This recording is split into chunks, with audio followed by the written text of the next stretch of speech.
Situation: Russian and Austrian forces are assembled at Austerlitz. Mission: in 1805, attack and destroy the enemy. Execution: a combined arms force of infantry, artillery, and cavalry. Administration: the Grand Army of France. Command and control: Napoleon Bonaparte.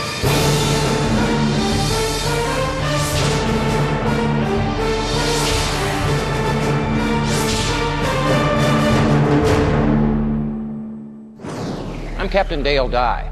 Welcome to Conquerors. In 1805, Napoleon Bonaparte's tactics of speed and surprise enabled his Grand Army to march over 700 miles and crush the two largest armies in Europe. The primary weapon in his arsenal was this, the Gribeauval 8-pounder. Now, this cannon outranged the Austrian and Russian 6-pounders and had significantly more hitting power. Most importantly, it was more maneuverable. But the primary weapon of the era was Napoleon's mind. His tactics and daring at the Battle of Austerlitz established his reputation as one of history's greatest commanders.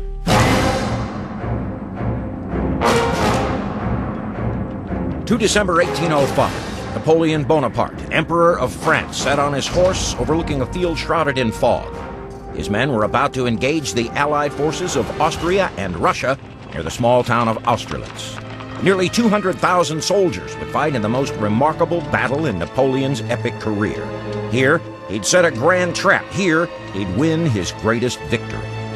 As the sun broke through the fog, revealing the gleaming bayonets, Napoleon's hour of glory had arrived. If someone were to ask me, what one battle in history should I study to learn about military brilliance, about how to lead men, Austerlitz would be the battle I would choose. I mean, it's really impossible to understate how enormous Napoleon becomes in the minds of the generals that will follow him. He exerts a tremendous influence on the American Civil War.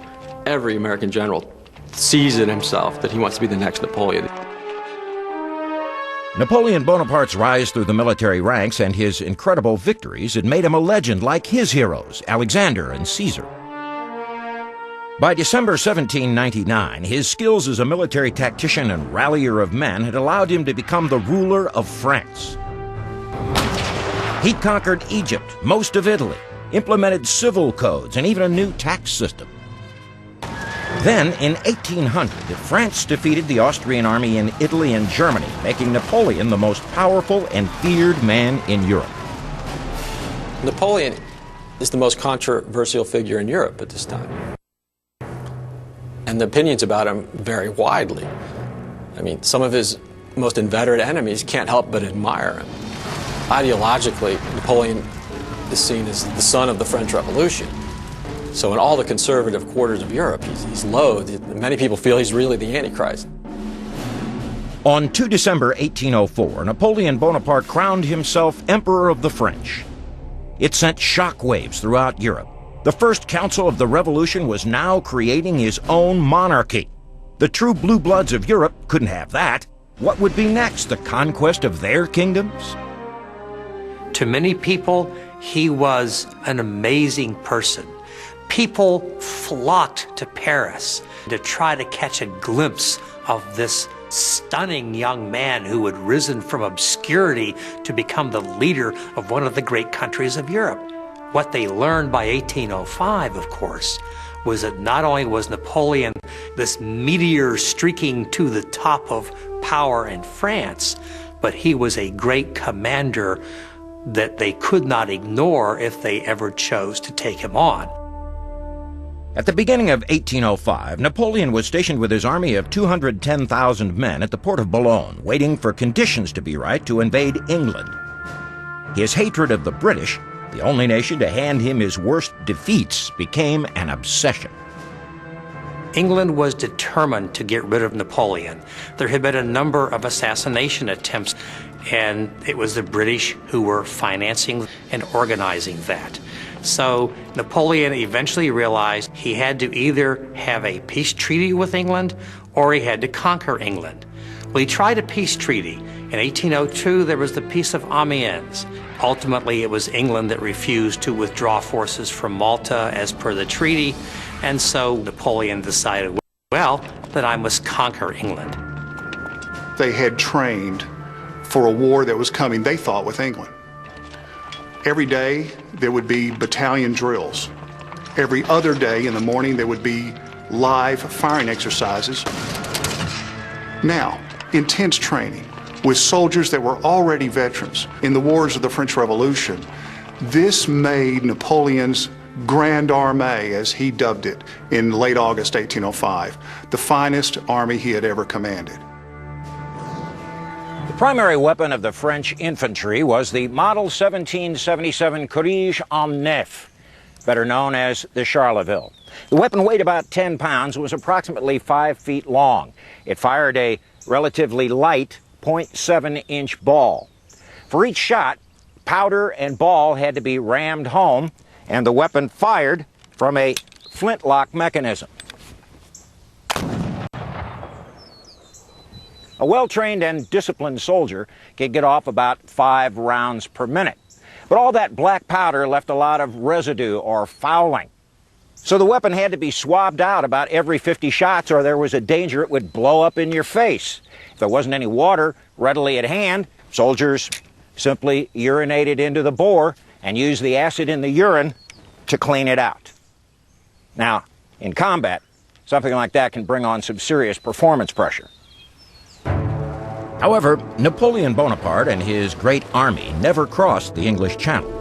On 25 August 1805, they turned their attentions to face England on a completely different battlefield.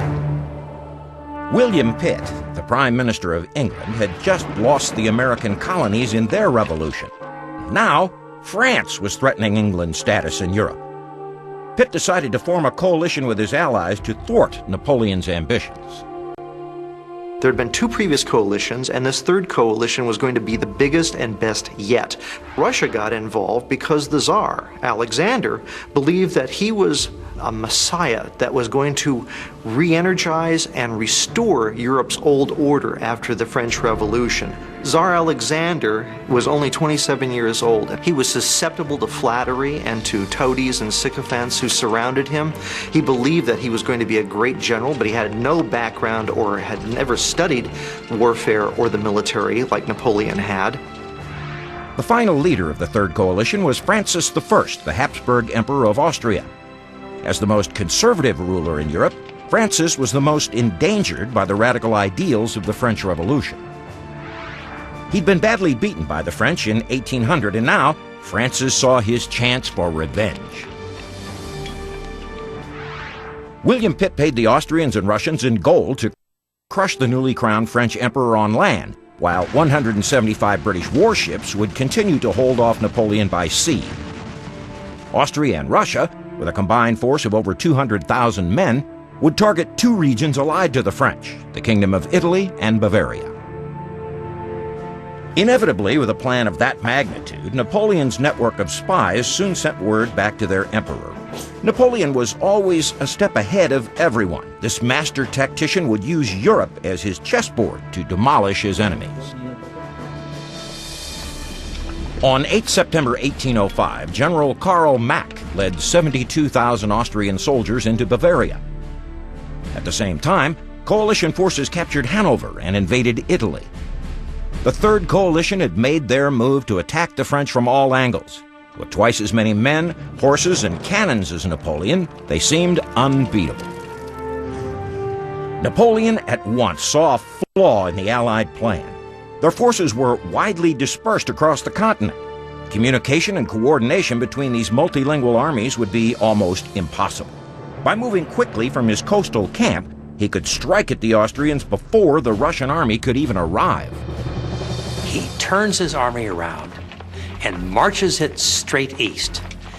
Unbelievably in complete secrecy, he seals borders, he shuts down newspapers, he sends out bulletins about how wonderful things are on the coast. He leaves some soldiers there to give the impression that he's there. In 40 days, he manages to march all the way across to the front where the Austrians and the Russians are beginning to put their groups together. It's an amazing thing. No one had ever done anything like it. This speed was achieved because Napoleon had reorganized his army. Instead of one massive force, he created 7 corps. Each corps was a self-contained army in miniature, led by a marshal who was capable of making independent decisions. A corps would have its own staff, its own infantry, cavalry, artillery, supply lines, and even medical teams. This corps system would be the key in helping Napoleon defend his country and conquer new lands. The idea was, though, that they would never be more than a 24-hour march from each other. So if one got in trouble, another one could quickly come in to save the day. That was a far better system for maneuver than the Russian and Austrian systems, which were an old system based on a very central command and requiring enormously difficult communication lines from time to time. But the main thing that the French had that the other folks didn't, of course, was Napoleon himself. The Duke of Wellington is believed to have said at one time that Napoleon's hat on a battlefield was worth 50,000 men.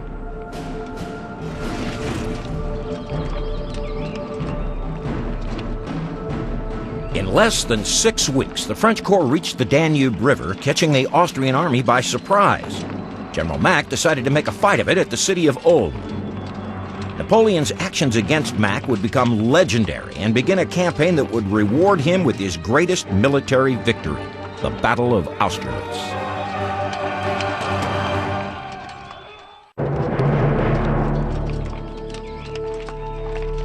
August 1805. Napoleon had marched his great army in secret to defend France from their new enemy, the Third Coalition. His corps had moved day and night, suffering many hardships to intercept the Austrian army led by General Mack. The main advantage that the Allies, the coalition against Napoleon, had was sheer numbers. They had huge numbers of soldiers, they had a bigger fleet, they had more money. Mack made the unfortunate decision to move forward into Bavaria for the reason that he believed that Bavaria was going to join Austria against Napoleon. That proved to be completely false. During September 1805, General Karl Mack and his Austrian army had occupied the city of Ulm in Bavaria. Ulm was a solid defensive position for the Austrian army. Past generals had always attacked the city head-on. However, Napoleon was about to change the rule book. He would trap Mack. Napoleon had some experience fighting against coalitions. In his very first campaign, he devised his strategy of divide and conquer. Separate the parties and defeat them in detail. The Third Coalition was going to be no exception. He knew that the Austrians would be vulnerable, that it would take the Russians time to get there. Napoleon saw an opportunity to fall upon their rear and flank and encircle and cut them off from the rest of Austria. It's the precedent of the modern blitzkrieg. Through sheer cunning and deception, Bonaparte engaged the Austrians with corps to the east and then whipped another corps around Ulm to isolate General Mack. By 14 October, the Austrian army was encircled and trapped in Ulm. A rumor that Napoleon might withdraw was shattered by a bombardment of artillery shells at the city's walls. As a formally trained artillery officer, Napoleon tended to make cannon the backbone of his tactics. Now, French artillery was generally employed in massed batteries, which means they could be used to soften up an enemy formation prior to musket volleys or a bayonet charge or a cavalry charge. Intense gun crew training allowed Napoleon's batteries to maneuver at high speed, which means that they could be used to reinforce a weak point in a defensive line or to hammer a hole in an enemy formation. Now, French artillery was generally classified as 4-pounder, 6-pounder, 8-pounder, or 12-pounder, depending on the size of the projectile that it fired. Maximum effective ranges?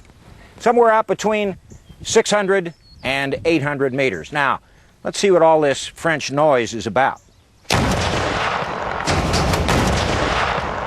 General Mack hoped that his soldiers could hold the French back until 40,000 Russians came marching to their rescue.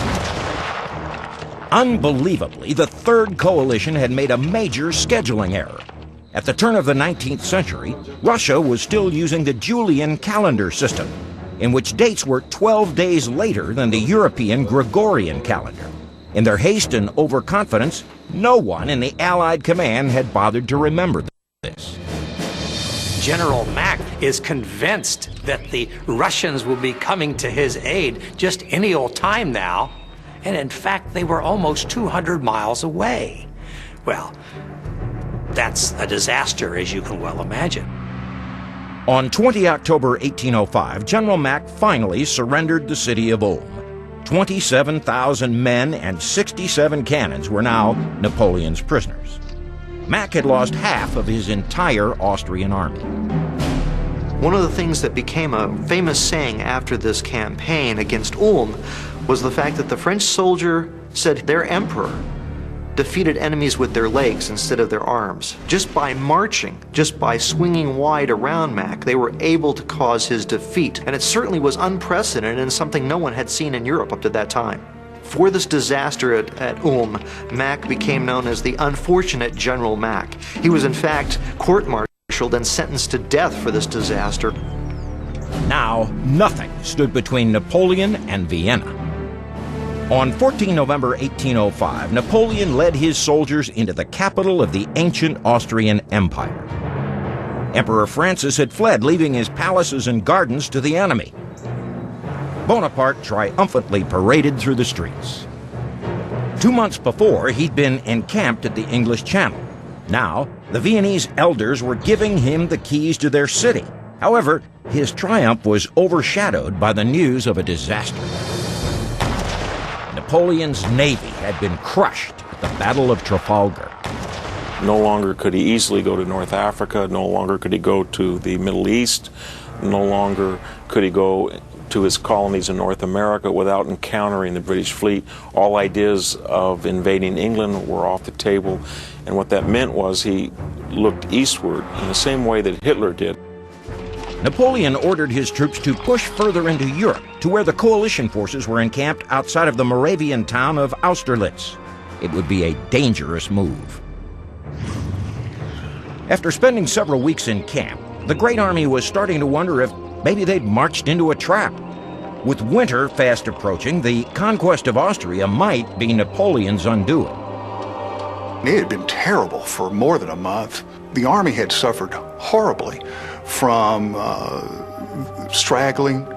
The men were hungry, and the numbers continued to shrink daily.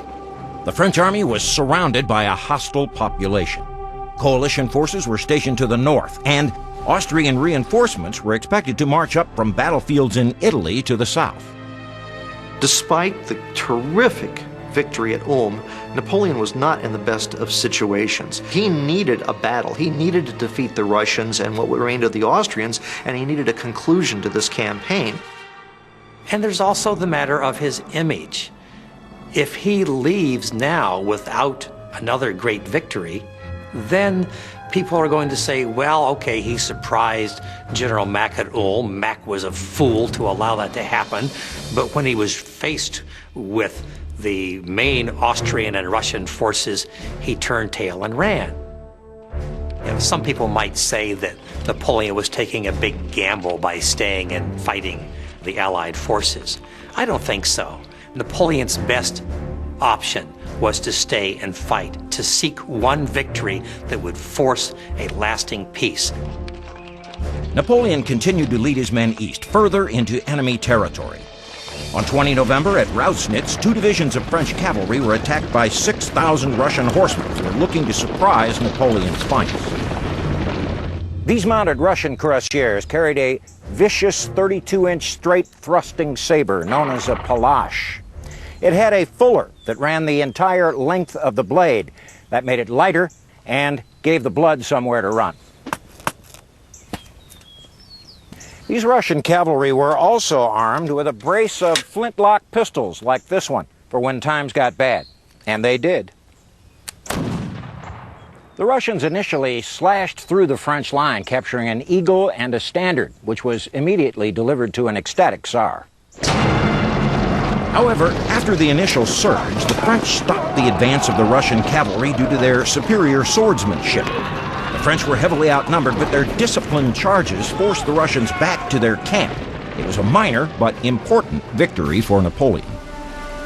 One of the examples of how Tsar Alexander was really out of touch with reality was the Battle of Rausnitz. What they saw was a tremendous victory with a captured eagle, and they couldn't wait to fight Napoleon because they were convinced that they were going to inflict the same sort of defeat on him at Austerlitz, when the reality was they'd lost at Rausnitz.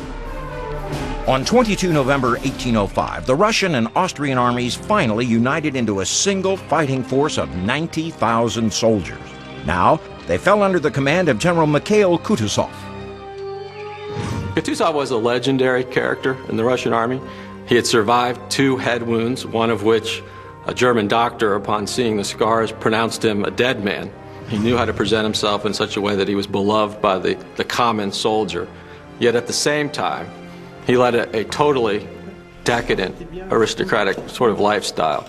He would travel on campaign with immense amounts of baggage, including an extensive amount of French champagne, and always traveled with several women of lesser virtue. The Tsar described him, quote, as a hatcher of intrigues and an immoral and thoroughly dangerous character. Most experienced generals would have retreated from an Allied force 90,000 strong. However, Napoleon would never retreat. He decided to lure the Allies into battle on ground of his own choosing. Napoleon would use deception to cause their destruction. He looked at his men and thought, one more battle.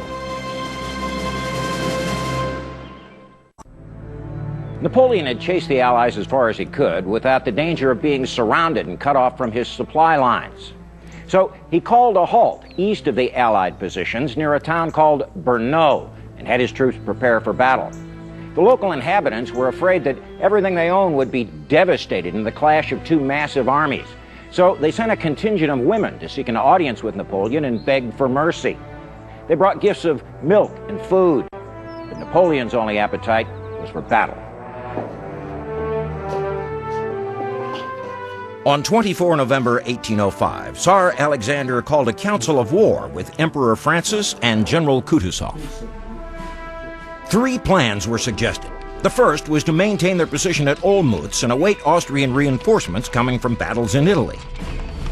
The second was to retreat eastward, drawing the French after them. The final option was to attack a seemingly weak Napoleon. General Kutuzov declared that supplies were short, and if they stayed, they'd starve. If they retreated, they could find fresh supplies, but the advancing French would find the countryside stripped bare and be stuck in the deadly Eastern European winter. It was the best option, but Kutuzov was not in command. The problem that Kutuzov has, of course, is that he answers to the Tsar of Russia, Alexander. Alexander sees himself as a great leader also. And not surprisingly, if Alexander and Kutuzov don't agree, guess who wins? Tsar Alexander wanted an attack. He wanted glory. They outnumbered Napoleon. This was their chance for fame.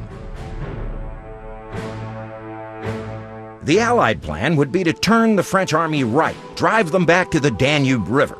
However, this disorganized coalition couldn't execute their strategy until 4 days after their meeting. This gave Napoleon time to gather reinforcements and implement his own master plan. And he set about in a series of what we would now call psychological operations to entice the Allies into attacking him, which was precisely what Napoleon needed. One of the things that you never do in military science is to give up a strong position voluntarily, and yet that's exactly what Napoleon was going to do. The area of Austerlitz is dominated by the heights called Pratzen, and he gave up that position to show that he was vulnerable. The Allies took the bait and moved onto the Pratzen Heights at Napoleon's right flank. Secretly, Napoleon had 2 corps marching from Vienna. Bonaparte was determined to fight this battle on his terms. He'd calculated the distance and speed of his reinforcements to arrive exactly when he needed them. Certainly he knew the relative strengths of his army and those of the enemy. He took the time to reconnoiter the ground over which he would fight, and he went to lengths to try to find out the psychological makeup, if you will, of his adversaries. The Russians at one point send an emissary to Napoleon, and this emissary is some young fellow who's full of himself, and he lectures Napoleon on the politics of Europe and on how terrible Napoleon is and the French Revolution and so forth. Napoleon is livid, but he keeps his cool, he sits there and he takes it. This guy goes back and reports, Napoleon is toast. You know, this guy listened to me. He has no faith in his own army anymore. He's on the outs. We can crush Napoleon if only we take action. The Battle of Austerlitz would not only be a clash of armies, it would be a clash of cultures. These armies really did embody the societies from which they came. The Russian society was one of the cruelest and most autocratic societies on the planet. And the Russian army was composed of serfs who were virtually slaves. Well, the Russians were famous for their tremendous, stolid defense. Napoleon said of them, it wasn't enough to kill a Russian soldier. You had to also go up and knock him over. The Austrian army was organized in a way where there was a great deal of dependence on communication between various units and a central commander, a commander who might be far to the rear or far to one flank or the other, and it was a very difficult kind of army to maneuver. And to beat Napoleon, you had to be able to maneuver and maneuver quickly. One tactical advantage for the French army was that they could rely on skirmishers, individual soldiers who went ahead of the main line of battle and acted as snipers. Well, if you have soldiers who are patriotic and can be trusted and are motivated, they'll go out and do this sort of duty quite well. They'll show initiative. But on the other hand, if you have an aristocratic army where the soldiers are often there against their will, well, the officers don't trust them to go out on their own and do any fighting. So the French army has a huge advantage.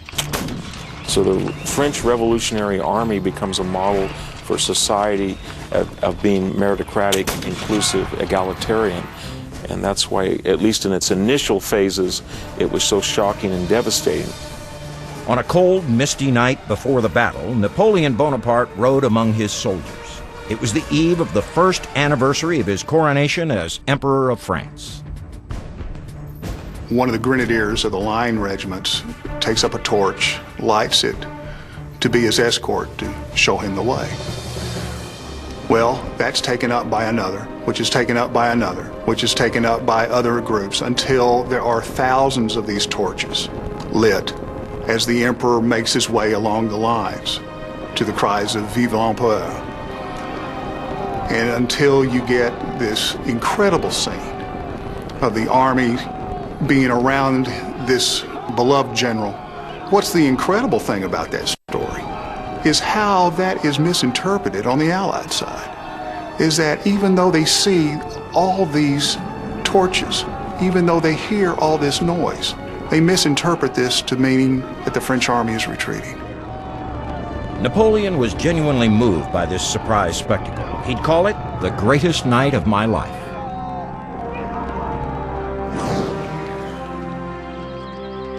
Napoleon's trap to snare the enemy was set, and he was confident. But so were the Allies.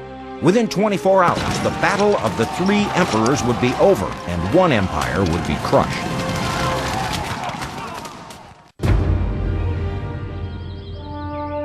On 2 December 1805, both armies woke to a great fog covering the battlefield. Napoleon had anticipated that fog might cover his troops, helping in his surprise tactics. So far, that gamble had paid off. The Battle of Austerlitz would stretch over an 8-mile radius, through several villages, streams, churches, and an old pheasantry. Today, the walls of the pheasantry are said to mark the places where Napoleon emplaced his cannons, aimed toward the Allies up on Pratzen Hill. Napoleon had a great eye for terrain, and he'd handpicked this location to launch his most daring battle plan. He'd not only try to control his own men's actions, but those of his opponents. Napoleon maneuvered his army into 3 areas. The north at Santon Hill was to be held at all costs by Marshal Lannes's 5th Corps and Marshal Bernadotte's 1st Corps. In the center, Marshal Soult hid his corps out of Allied sight, ready to retake the Pratzen Heights.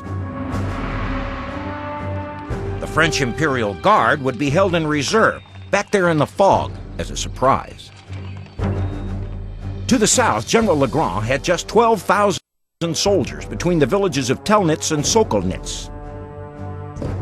This weak right flank was intended to draw the Allies into Napoleon's trap. Confusion and disorganization continued to trouble the Allies. Thick fog that welcomed them in the morning added to the chaos as they tried to maneuver into position. From his command post on the Pratzen Heights, Tsar Alexander, eager for victory, ordered the Allies down off the high ground toward Napoleon's weak right flank. They'd taken the bait. At 0600, an Austrian guard of 5,000 men attacked the village of Telnitz. As they marched through the mist, the French opened fire with their Charleville muskets.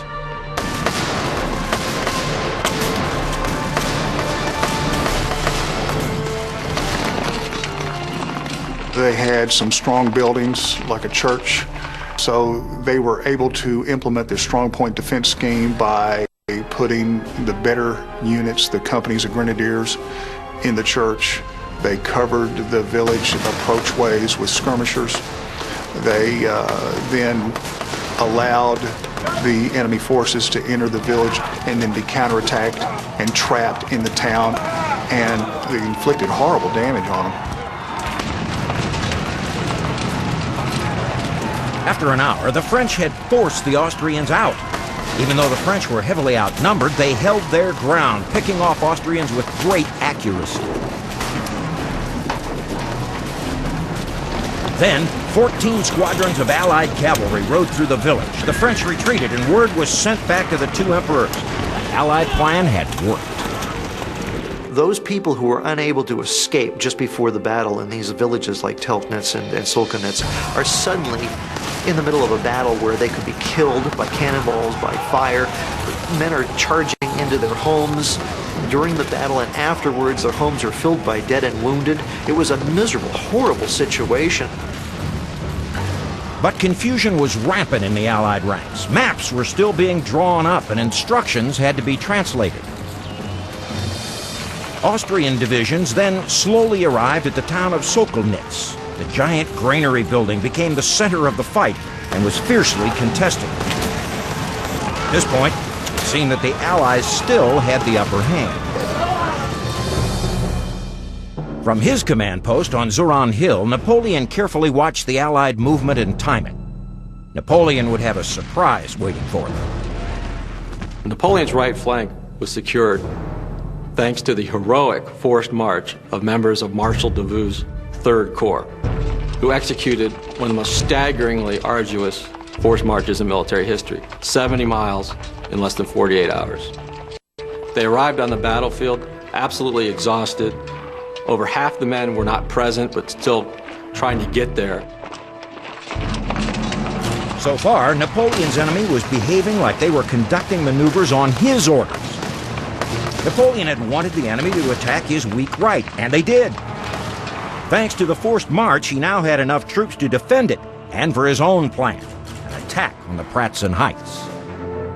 He knew that the men wanted something more than an ordinary victory. And so his battle plan was to give them an extraordinary victory. He was going to let the enemy throw themselves on him, and in the process of doing that, open up themselves for the riposte, and that counterattack would have the effect of splitting the Allied army in 2 and utterly destroying it. Napoleon watched from his command post, waiting to spring his trap at exactly the right time. Still hidden in the fog at the bottom of the valley below the Pratzen Heights were the 2 divisions, totaling 17,000 men. When asked how long it would take for his hidden soldiers to attack and take the all-important center, Marshal Soult replied, "Less than 20 minutes, sire." Napoleon gave the order to advance. One sharp blow, and the war is over. On the first anniversary of his coronation, Napoleon launched the most daring plan ever to attack two of the oldest empires in Europe and teach them a serious lesson in modern warfare. Up until this point, Napoleon's battle at Austerlitz had been a masterpiece of deception. Now, he ordered his troops to advance straight through the morning fog and straight at the emperors of Austria and Russia. He waited until exactly the proper moment to launch a violent counterattack in the center of the Allied army. It was a brilliant plan, magnificently executed. They began to sweep across the valley and go up to the Pratzen Heights.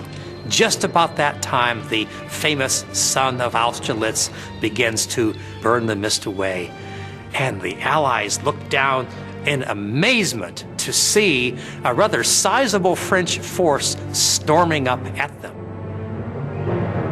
Beginning on this day, Napoleon associated this blood-red sun with his success and the glories of his great army. This glowing sun of Austerlitz would warm Napoleon with its favor for the next 10 years. Meanwhile, Tsar Alexander, General Kutuzov, and Emperor Francis watched with horror as French divisions continued to materialize like ghosts out of the fog. Napoleon declared, "They look upon themselves as half defeated. They expect to vanquish me. Let us put an end to this campaign with a crash of thunder that will stun the enemy." At 0930, the French marched up the hill through musket balls and artillery shells. 100 yards from the Allies, they opened fire, demolishing the center of the Allied position. By 1000, the French had reoccupied all of the Allied strongpoints. The final hope of victory for the Third Coalition would be to send in their elite squadron, the Russian Imperial Guard. At 1300, 3,000 Russian infantry veterans made a magnificent charge. They broke through the French front line with a vicious bayonet attack. The typical bayonet of the Napoleonic era was a triangular sectioned piece of steel about 15 inches long. It was fitted to the end of the bayonet via a right-angled slot with a locking ring. Now, while the bayonet charge was a proud tradition, it took an extremely well-disciplined and highly trained soldier to make a run at a line of muskets armed only with a bayonet. In fact, the bayonet charge was most effective when it was used against an enemy that was already beaten, an enemy that would just turn and run. Ah! Of course, when two soldiers actually did meet at bayonet point on the battlefield, all of that textbook move and fancy footwork went right out the window. It was stab, slash, jab, smash, gouge, rip, anything that'd keep you alive for the next 30 seconds. A charge by Russian cavalry exploited this breakthrough as the French retreated off the Pratzen Heights. Napoleon immediately called in an extra division, the Mameluke cavalry.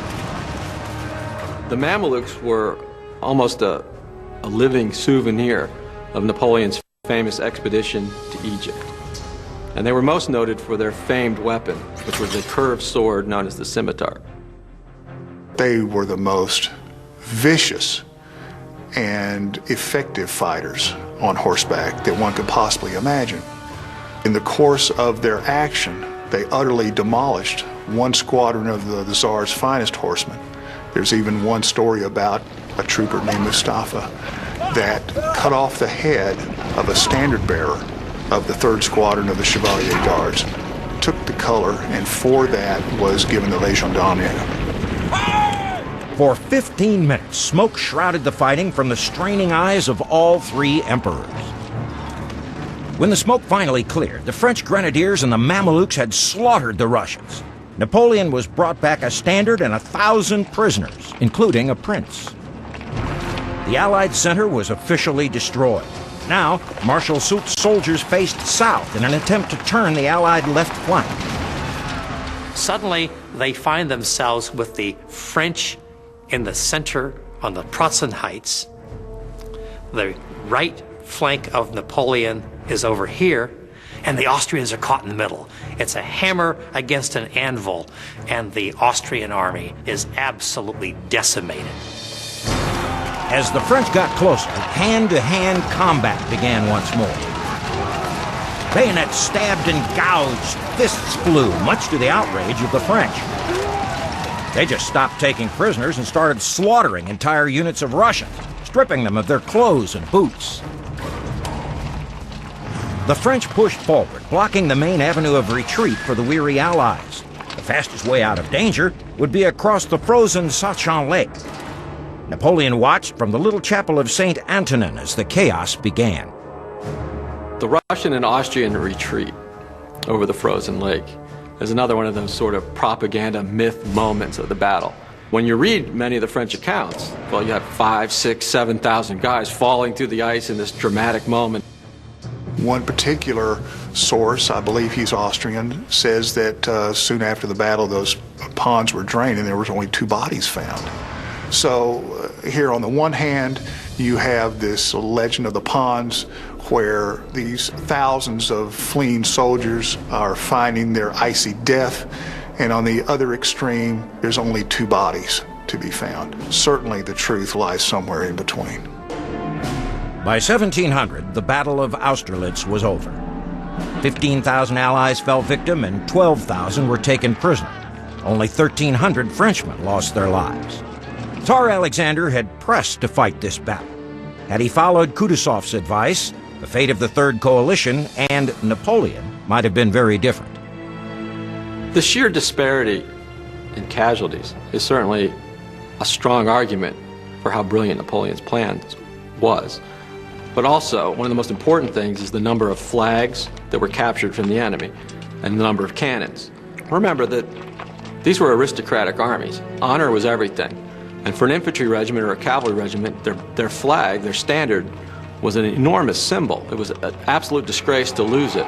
Napoleon, the first thing he wanted to know after battle wasn't how many did we kill, but how many flags have we got, how many cannons have we captured. That's how he knew how badly beaten the enemy was. At Austerlitz, Napoleon captured 183 artillery pieces and 45 standards. That evening, an exhausted Napoleon retired to the old post office and awaited the Allied surrender. Meanwhile, in the cellars, his soldiers broke out the caskets and celebrated their victory ankle-deep in wine. On 4 December 1805, Emperor Francis came to sue for peace. A battle was fought today, Francis wrote his wife, which did not turn out very well. An armistice was signed at Chateau Austerlitz, once the base for the Allied emperors before the battle. Austria was humiliated by their defeat. They were forced to give up virtually all of the territory that they controlled in northern Italy and all of the territory that they controlled in southern Germany. And indeed, the old Holy Roman Empire, as it was known, was pretty much over as a result of the Battle of Austerlitz. The Russians didn't really have to give up anything, but they did suffer the humiliation of being forced to withdraw.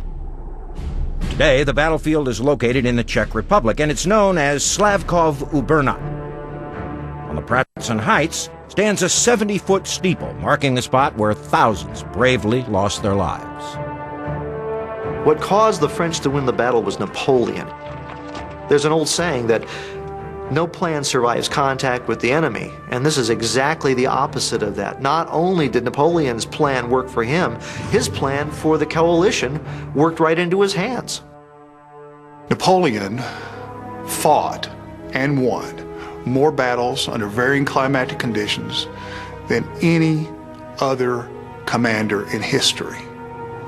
From the snows of Central Europe, the sands of Egypt, there were a lot of battles that were politically more important than Austerlitz, but it certainly can be argued that none militarily were greater.